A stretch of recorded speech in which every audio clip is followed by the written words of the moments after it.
And the topic is the tip of the iceberg because it's really what we know, and there is way more that we don't know than what we do know. First, let's start by seeing how many of you take vitamins. Okay, a large number. And it's an important topic when it comes to POTS and when it comes to neurologic disorders in general. So we'll start by first discussing what causes POTS. Proposed theories, some have more evidence than others, but one, as some of you know, or probably all of you know, is autoimmune basis. We know that because we found antibodies in patients with POTS, specifically alpha-1 antibody, beta-2, beta-1, muscarinic, and ganglionic acetylcholine receptor antibody. We also know that angiotensin II type 1 receptor has been also identified in the serum of patients with POTS. Subsequently, about 50% of patients with POTS also have small fiber neuropathy. There is an association. And quite a few patients also have mast cell activation syndrome. They may not be the cause, but they may be comorbid conditions tying into dysautonomia. One of the major mechanisms in POTS and other disorders of the orthostatic intolerance is cerebral hypoperfusion. Another common mechanism is hypovolemia by impaired renin-angiotensin-aldosterone system, and we have studies from Vanderbilt to show that. At the root of postural tachycardia syndrome is sympathetic overactivity. Increased parasympathetic nervous system is at the root of postural tachycardia syndrome. And then we have this in bold, impaired metabolism and energy production. And that's one of the less studied mechanisms that hopefully will be explored in the future. Some believe that dysautonomia is a pro-inflammatory state because in certain patient populations, specifically in those with chronic fatigue syndrome, increased cytokine production or pro-inflammatory cytokines have been noted. And then there are others who believe that dysautonomia is really a syndrome of neuroinflammation. Again, this is a proposed theory, but we have some evidence from studies on chronic fatigue syndrome patients and fibromyalgia patients to show that their brain is really different in terms of functional MRI changes and also neurochemistry. Neurochemical abnormalities. We're not there yet, but this is going to trend into that direction of neuroinflammation. We'll start by reviewing vitamins and its history. So the word vitamin was coined in 1911 by a biochemist, Casimir Funk, from 1880. He lived from 1884 to 1967. And he studied at the Lister Institute in London. He isolated a substance that prevented nerve inflammation in chickens raised on a diet deficient in that substance. And he named that substance vitamin because he believed it was necessary to life and it was a chemical amine. The letters A, B, C were assigned to the vitamins in order of their discovery, with the one exception being K for coagulation, which was identified by a Danish researcher, Henrik Dam. Which vitamins are there? Well, there is a bunch. One is vitamin A, retinol, and those are the keratin compounds responsible for transmitting light in the retina. As it is commonly known, deficiency in vitamin A may lead to night blindness.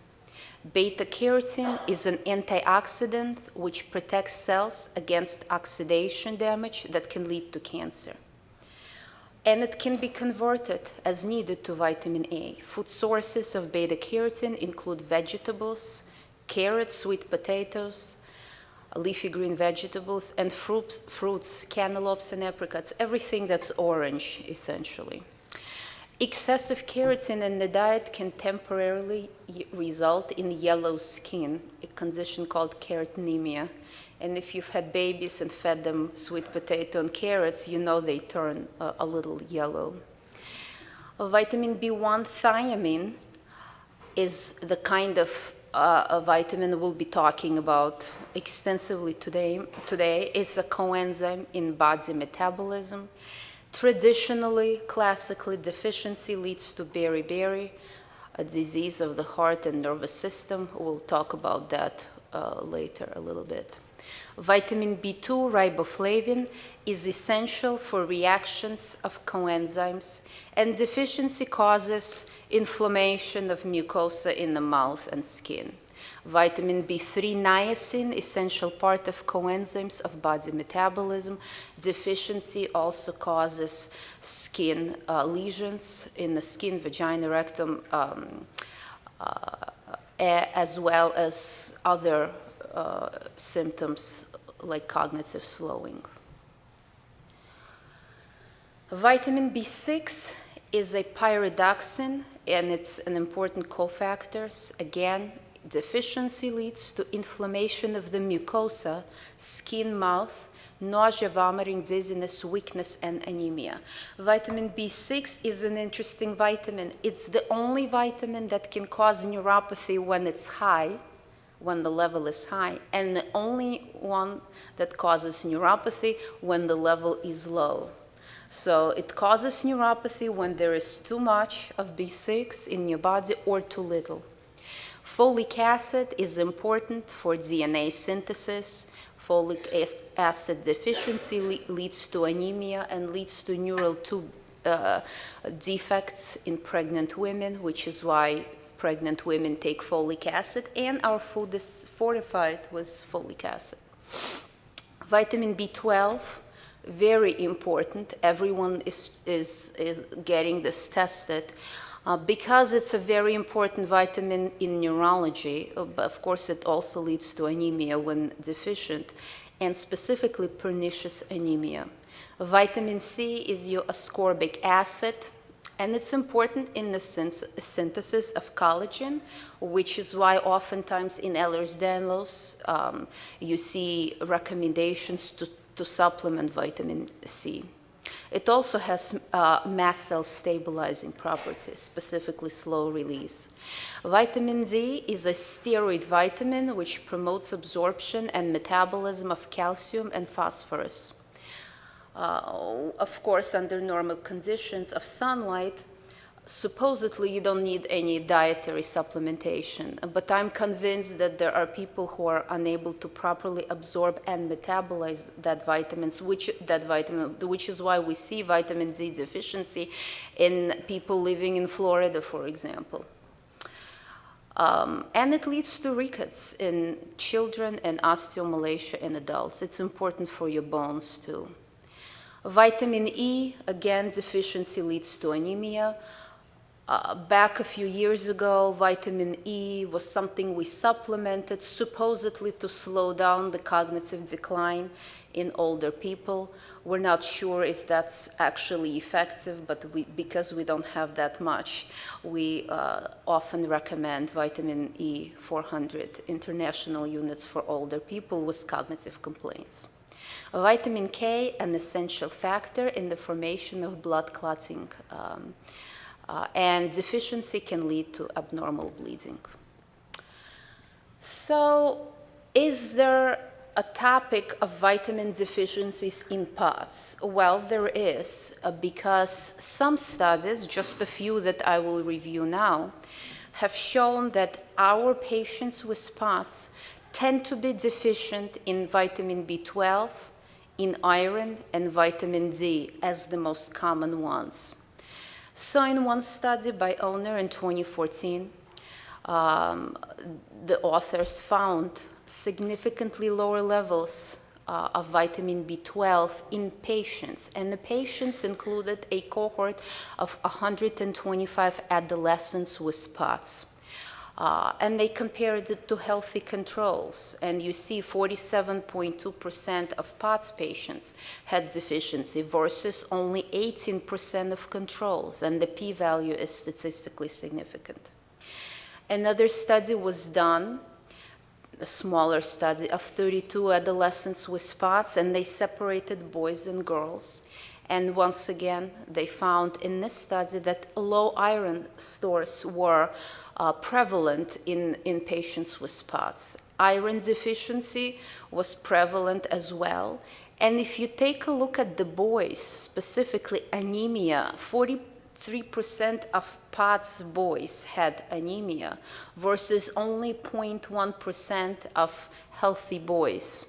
So there is clearly a relationship. And the reason why they separated is because girls often have iron deficiency and anemia from periods. Another study in 2011 involved 188 adolescents. This time was fatigue and orthostatic intolerance, not POTS, but that's the group, that we're dealing with often. Once again, in that cohort, 47% had iron deficiency with low iron stores. 22% had iron deficiency, and also in that study, they know that 22% had low vitamin D in the sample of patients compared to the control, less than 20, which is quite low. And in that study, they concluded that vitamin D deficiency was associated with orthostatic intolerance. Vitamin B1, well, as I said before, we'll be talking about that. Vitamin B1 or thiamine is a water-soluble vitamin that plays a vital role in metabolism, growth, development, cellular function. And of course, it's very important for neurologic peripheral nervous system and central nervous system. It is water-soluble, and very little is stored, which means that only after 14 days of not consuming enough B1, you can become deficient. And that's important for our patients who often have nausea and gastroparesis and food sensitivities and problems with absorption. It doesn't take that long to become B1 deficient. And as we see later, symptoms of B1 deficiency closely parallel symptoms of POTS, and then you really don't know what's causing what. Is it POTS? Is it POTS worsening? Is it B1 deficiency? Which is why we're doing this talk, because it's important to test for it. Dietary sources are necessary. So again, if you're not consuming enough B1, you will be deficient fairly fast. What are the sources? It's beef, milk, nuts, seeds, whole grains. And in our country and in all of the industrialized countries, flour and rice are often enriched with thiamine, which means if you eat a gluten-free diet, but if you eat rice, you should be getting vitamin B1. Of course, if you eat no grains, right? No grains, no meat, no dairy, as you see, you can certainly become deficient. Most commonly in the United States, a vitamin B1 deficiency isn't associated with malnutrition, but is associated with alcoholism and malnutrition for medical reasons. Patients with eating disorders can become deficient, and also pregnant women with severe vomiting and nausea may become deficient as well. And another population that emerged in the past 30 years is those who have done bariatric surgery and became deficient not only of B1 but of many other vitamins and minerals. So, what does vitamin B1 deficiency cause? Well, in severe cases, it causes significant cardiovascular and neurologic complications. Most severe cases will include those with heart failure from B1 deficiency. And then also, neurologically, Patients may end up with Wernicke's encephalopathy, which is a triad in neurology. It's a common question on all of the boards. It's a trial of encephalopathy, ataxic gait, and oculomotor dysfunction. Wernicke's commonly occur in people with alcoholism or severe malnutrition from not being able to eat food. MRI of the brain can show hyperintensities in the mammillary bodies, thalamus, and hypothalamus. This is for us neurologists to know. Korsakoff syndrome is a chronic memory disorder that includes psychosis. Because if you're chronically deficient in B1, you may develop psychiatric illness that looks like psychosis, schizophrenia, bipolar, but it's actually B1 deficiency. Again, it's important to check. And now we come to this point of what is mild marginal deficiency. Well, marginal deficiency is described when thiamine stores are sufficiently depleted to affect the patient and produce some symptoms, and the laboratory tests show some low levels, but not enough to create the classical syndromes that I just talked about: heart failure, Wernicke's, and Korsakoff.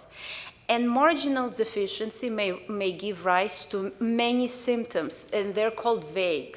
And I outline them and I underline certain symptoms just to show how confusing this can be.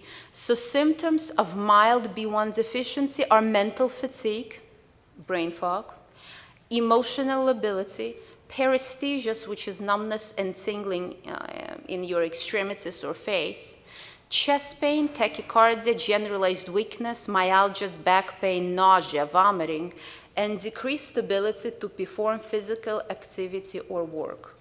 Does this remind you of something? And as I said, that's why patients may start with spots, with nausea, they're very sick, they don't eat enough calories, or they don't eat the right food, and they become sicker. And if you're not aware that there may be a vitamin deficiency, you may assume that this is spots worsening, whereas in fact, it may be a second problem developing. And we'll talk about it in a second as well. So years ago, I had a patient in her early 20s who came to my clinic very sick. Her mother was a nurse. They live in a small town near mine. And her symptoms were tachycardia, chest pain, dizziness, anxiety, insomnia, and nausea. Of course, in that small town, doctors thought it was anxiety. She did end up on a psychiatric unit where they were giving her benzodiazepines, didn't work. Antidepressants made things worse because a lot of our patients are unable to tolerate antidepressants. So by the time she came to me, she was very sick, and she lost a lot of weight. So we started from the beginning, where I checked all of her autoimmune markers, inflammatory, and vitamins. Interestingly, she had a slightly low vitamin B1. Now, to give you an idea of how sick she was, she would call my office almost every day. And when she was in my office, she had episodes right in front of me asking to call an ambulance. She was in bad shape. Her blood pressure, heart rate were all over the place. And no medications was helpful enough. So when I saw this vitamin B1 deficiency in her, of course, I supplemented. And then I forgot, I haven't heard from her for a few days, and I was thinking, well, her follow-up is coming up. It came up a few weeks later, and when I saw her, she said, miraculously, almost all of her symptoms were gone. She felt that way just after a few days of taking vitamin B1. Now, when that happens, when a patient tells me I had miraculous recovery, of course, I have to assess, was there a psychological component? Is this a placebo effect? So we tried to actually stop B1 a few times, and the symptoms would worsen. So we decided to keep her on it. And from that, I decided to do a short case series, because I checked B1 in all of my patients to see, is there anyone else who is deficient, and do they respond so well? So this paper came out of that patient. And the objective was to determine the prevalence of vitamin B1 deficiency and assess response to vitamin B1 supplementation in the deficient patients. We had a chart review of 65 consecutive patients. 59 were women, 6 were men, ages were 13 to 54 years old. All of them met diagnostic criteria for POTS and were evaluated by me, so it was easy for me to go back in my records. All of them had diagnostic workup that included vitamin B1 and other vitamins as part of Quest Diagnostics, so easy access. And when we found a B1 deficiency on whole blood vitamin B1 test, not serum, they received thiamine hydrochloride at 100 milligrams daily for 4 weeks. And then they came to the office for a follow-up. So it was a fairly easy study to do. And my research assistant created these nice visuals. And this is the method. All of them satisfied criteria for POTS by a tilt table test with a heart rate increase of at least 30 beats per minute within 10 minutes of tilt. They had to have symptoms for at least 6 months, symptoms of orthostatic intolerance. The test was performed by liquid chromatography, where they analyzed thiamine diphosphate to determine nutritional status and the body's stores. And we use whole blood vitamin B1 test rather than serum because this is more accurately represents whole body stores. Supplementation, easy. It was just over-the-counter, any brand thiamine hydrochloride, 100 milligrams once a day for 4 weeks. And the outcomes were self-reporting of symptoms and also rechecking the levels. These are the results. So out of that 65 consecutive patients, 4 had mild vitamin B1 deficiency. And as you see, all of the numbers are in the 70s, so they're not crazy abnormal, because the normal range is 78 to 185. So just marginally, this patient 1, which is the patient I told you about, had only 75, just by a few. Perhaps others may have thought that this was just fine and no problem, but clearly it was very significant and relevant to her case. And then we had the other 3 patients. Now, it was only in that patient, in the first patient, where miraculous improvement occurred a few years ago. The other 3 did not notice any change when B1 was supplemented. But since then, I have had a few others who certainly had significant improvement in their symptoms, were able to return to work after supplementing and didn't want to stop. The second they stopped, the symptoms got worse. So I have a few more, more recently, and they were not included in this case series from a few years ago. So 6%, right, for patients tested borderline low on B1, and only 1 of them had this significant recovery, and these are just nice tables that my research assistant did. The conclusion was that we found a 6% prevalence of thiamine deficiency in our patients with POTS. Of course, over the years, the cohort is no longer 65. In more than 500 patients that I can recall, I think 6% is probably an accurate number. I haven't seen it in more. I think a small subset is going to be deficient in thiamine. Our participants, all of the 4 patients, had no risk factors for thiamine deficiency. They were not alcohol users. They had no significant GI disorders. They had no celiac or inflammatory bowel disease or GI cancers. And they had no history of eating disorders or bariatric surgery. I think it's very important because we stratify by risks, and they had no risk except for POTS and, of course, nausea, and maybe someone had gastroparesis, but it wasn't anything pronounced. So how would B1 deficiency potentially cause spots if that's a cause. We have substantial evidence that indicates that thiamine modulates release of acetylcholine. So the synaptic transmission, which is how the nerves are communicate in the peripheral and in the central nervous system, this would be affected. And previously, thiamine deficiency was linked to central muscarinic cholinergic lesion affecting neuronal transmission at the peripheral ganglia. Exactly what I just said, that the way the nerves are communicating is through acetylcholine. And if thiamine deficiency leads to decrease in acetylcholine release, then it's natural to conclude that it would modulate the parasympathetic and sympathetic nervous system.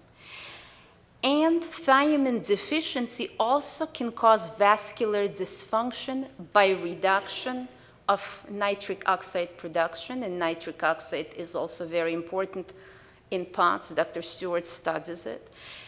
So there is that angle, both synaptic neuronal transmission and vascular dysfunction.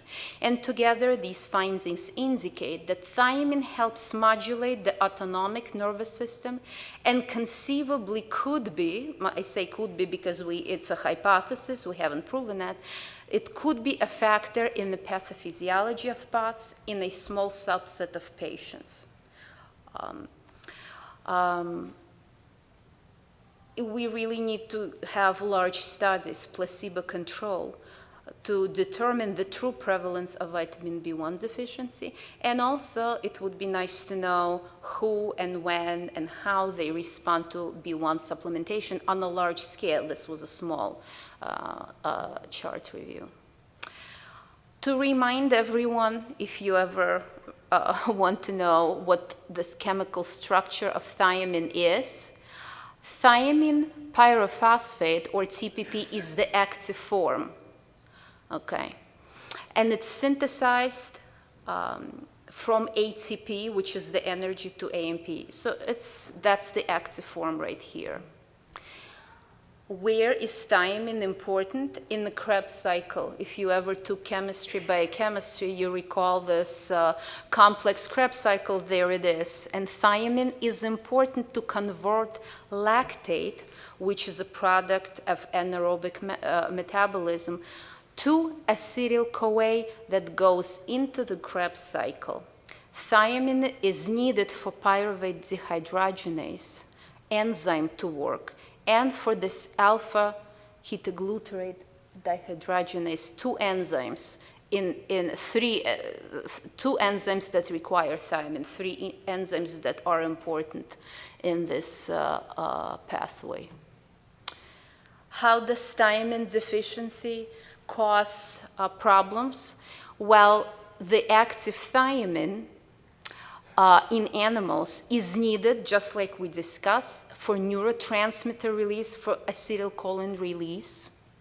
It's needed for thiamine-binding proteins, and it's needed for protein mitochondrial action and chloride channel regulation. So thiamine is needed. And in E. coli bacteria, signaling during amino acid starvation in E. coli is also modulated by thiamine. Response to stress in that bacteria also uses thiamine. So thiamine is an important vitamin for bacteria and us humans. Let's say that thiamine status or thiamine levels are reduced in our body. This will result in decreased acetylcholine, just like we said before. And it will result in elevated blood lactate level, because remember, thiamine is needed to convert lactate into energy, anaerobic to aerobic. That's how energy works in the body. And if you have less of acetylcholine in the brain, what do you get? Well, you can get memory loss, depression, and irritability. Suddenly, you're taking SSRIs. At the nerve ending in the peripheral nervous system, you can get nerve damage, neuropathy. Suddenly, you're taking gabapentin, Dilantin, phenytoin. For your heart, you may end up with heart failure. Suddenly, you're on diuretics. And when you go to that blood lactate elevation, you will see that if you accumulate lactic acid in your body, you will have muscle pain and fatigue, which then perhaps can lead to chronic fatigue syndrome, or it can lead to fibromyalgia and the use of NSAIDs. So this is a hypothetical diagram of what can happen when thiamine status is low on a clinical level. In clinical practice, how do we know that there is a vitamin deficiency, thiamine or many others? Well, we have to suspect it, right? And we have to beware of the overlap between vitamin deficiencies and POTS and fatigue and fibromyalgia and even depression. On physical exam, when you see your doctor, you may have, the doctor may see evidence of neuropathy, skin lesions, hair loss, murmur, and other things that can suggest. When you are in the high-risk population, meaning that you have severe GI dysfunction, then your doctor needs to be suspicious. Patients with gastroparesis, rapid gastric emptying, which are patients with spots, diarrhea, nausea, abdominal pain, lack of appetite, those are the ones that we have to test for. And then we have mast cell patients. Of course, with multiple food sensitivities, reactions, and allergies, there is less to consume. Just yesterday, a young patient with a mast cell syndrome tested also marginally low, so we're going to supplement that. If you have Ehlers-Danlos syndrome, you are prone to dysmotility of the gastrointestinal tract. You can have small intestinal bacterial overgrowth that may alter motility and absorption. If you're on a vegetarian diet and grain-free diet, you can get B1 deficiency. And of course, if you had gastric bypass surgery for weight loss, or if you have anorexia, or if you lost weight rapidly, we also have to check your vitamin status. And of course, if you have celiac disease, Crohn's, ulcerative colitis, or GI cancers, that buys you a vitamin check. And we have that testing available. We commonly test for B12, B1, B6, E, D, C, A, ferritin, copper, magnesium, homocysteine, folate, and CoQ10. We can test for those, and we should. How do we interpret? Well, as you know, every lab has its own range, so we have to be aware. We have to be aware what's deficiency versus insufficiency. And what is low normal level? Some doctors say, oh, your B12 was only 250. Well, the normal is 220 to 1200. So technically you're in the normal range, but you are already deficient because I call it borderline low. Significance of low level despite supplementation. Significance of high level despite a lack of supplementation. And genetic test of metabolic pathways is very important, as is pharmacogenetics. Best source of vitamins are natural sources: fruits, vegetables, meats, sun, grain, if you absorb it. Over-the-counter vitamins and supplements are there. So many brands, what to choose from. There are tablets, capsules, powder, there are even transdermal patches. And there are various brands with various concentration of active and inactive ingredients. Beware of excipients and dyes. Pharmacies offer them, but so are very expensively naturopath. Homeopathy did not demonstrate to have any efficacy. And Chinese herbs are known active and inactive ingredients. Common vitamins, minerals, and supplements in patients with spots are sodium chloride, vitamin B12, vitamin D3, vitamin B1, magnesium, CoQ10, iron, caffeine tablets, or coffee, if tolerated, and licorice root.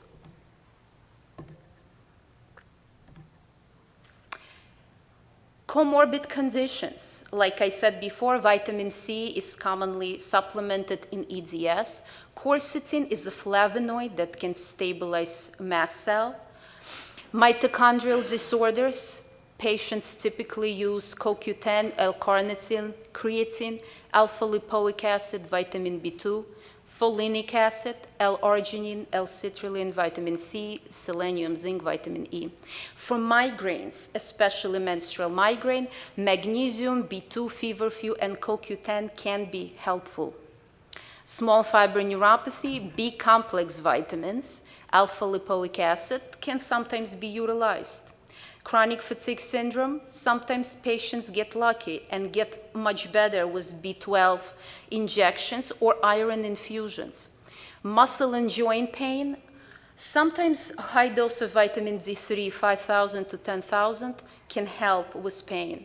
For nausea, people use ginger. For depression, sometimes for mild depression, St. John's wort, omega-3 fatty acid, and alpha-linolenic acid can help. If you have insomnia, which is a common problem in our patients, you can try valerian root, which is popular in Europe.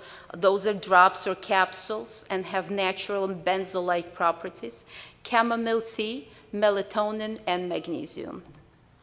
MTHFR, I got to briefly talk about that because Lauren asked me to discuss this. There is a lot of noise about MTHFR. Do we need it? Do we need to know what yours is? Is it important? And the short answer to the slide, which I don't want to take up the time to go through it, the short answer is no. You don't need it. You don't need to know whether your polymorphism is C677T or A12, because if your homocysteine level is normal, that's all you need to know. Now, if it's elevated, as in homocystinemia, that's a different story. Then perhaps. But all of the major bodies, American Congress of Obstetrics and Gynecologists, British Committee on Standards in Hematology, American College of Medical Genetics, 23andMe, they all say no need to test for MTHFR polymorphism. MTHFR polymorphisms have no significant effects on health. It's very important because a lot of the times patients, but this is my MTHFR. If your homocysteine level is normal, then it's right now the way things are, it's irrelevant what your MTHFR is. Other vitamins and supplements, briefly, CoQ10 has some evidence that it reduces fatigue and myalgia in patients with statin-induced fatigue and those with fibromyalgia at high doses. Curcumin, does it reduce inflammation? And in many studies, big studies, there was no evidence to support vitamin and mineral deficiencies that they play a role in chronic fatigue syndrome or fibromyalgia. And then, therefore, insufficient evidence to recommend to supplement them. That's what we know. There is some promise of melatonin in patients with migraine headaches. Future research. Many topics need to be explored. The relationship between vitamin and supplement use in patients with spots. CBD oil is a big and popular agent right now. It's almost a cure for all, but we don't know. We don't know its efficacy in POTS, and we should study it. Metabolic pathways abnormalities in POTS. Are they important? Genetic phenotypes, possible association between certain polymorphisms and POTS. And then also we need to know HLA subtypes in POTS. Personalized medicine, pharmacogenomics, and adversomics are very important future fields that will tell us how each individual is metabolizing drugs, why some patients have adverse events from vaccines and why most people don't. So that's the future direction there. These are the references that I used, and this is POTS, the elephant in the room. Hi. Mm-hmm. Would there be any harm in taking a B1 supplement before getting tested? I prefer testing because this will tell us, are you in one of those deficient states or normal? Yeah. I don't think there is harm at all, but it's good to know. It's good to know if that's what we're dealing with. Because, see, if you are deficient, then maybe the regimen of 100 milligrams isn't going to be enough. Maybe you'll need more. Maybe you'll need longer. So this information of testing is very important. Thanks. Is it possible to not be deficient, but not, or to not show a deficiency on a test, but not actually metabolize the vitamins? It's a very good question. Some people feel that the testing we have doesn't adequately represent your intracellular stores. That's why perhaps trying on a trial basis, but also testing. If some people have high B6 levels that I see, they take no supplementation. So obviously taking more B6 wouldn't be a good idea in this case. Okay, thank you. And a follow-on question to that is there any harm in taking the supplements that you recommended for the POTS patients without being, I know you mentioned like without being tested if you weren't tested on all of them? And just like I said, if you happen to be high on B6 or B12, taking more isn't something good. I actually ask patients to stop taking all of those supplements or vitamins containing the high vitamins that are found in blood. Okay, thank you.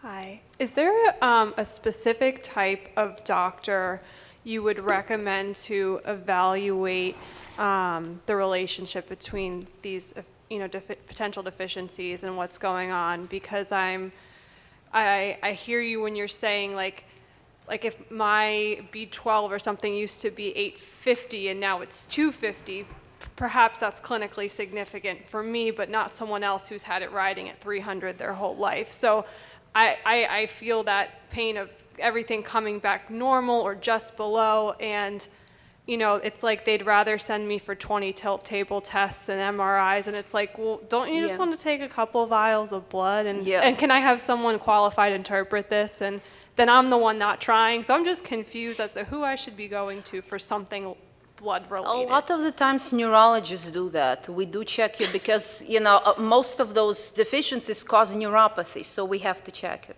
Okay, thank you. I actually have two questions. So what if you're positive for antibodies, say for pernicious anemia, but your B12 is actually, it's in the normal, but the low normal range? Does that mean that you do have pernicious anemia, you don't, or do you just treat it? There are special testing for that, checking out methylmalonic acid and your GI and parietal antibodies and all that. Okay, and you mentioned menstrual migraines. What is that? It's when you have headache, when your period starts, or a few days later. Okay, so it's in your head. I didn't know if it was like abdominal or... It's a headache when you have your period. Okay. We call it menstrual migraine.